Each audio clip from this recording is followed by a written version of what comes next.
జాజికాయ నీరు తాగడం వల్ల కలిగే ప్రయోజనాలు. మొటిమలు మరియు మచ్చలను తగ్గించడంలో సహాయపడుతుంది.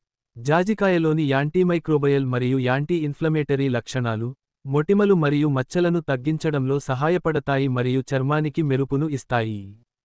ఇది యవ్వన రూపాన్ని కాపాడుకోవడానికి కూడా ఉపయోగపడుతుంది. జాజికాయ నీటిని ఎలా తయారు చేయాలి? ముందుగా, ఒక కప్పు నీటిని మరిగించి, కొద్దిగా చల్లబరచండి. తరువాత, చిటికెడు జాజికాయ పొడిని వేసి బాగా కలపండి. అది పూర్తిగా కరిగిన తర్వాత, కొద్దిసేపు కూర్చొని, నెమ్మదిగా త్రాగండి. శరీర ఆరోగ్యానికి సంబంధించిన ఇటువంటి విలువైన సమాచారం మీకే కాకుండా, ఇతరులతో కూడా పంచుకోండి. ప్రకృతిక ఆహార మరియు ఆయుర్వేద సలహాదారులు. సాంప్రదాయ వైద్యులు సిద్ధ వైద్యుడు సురేష్.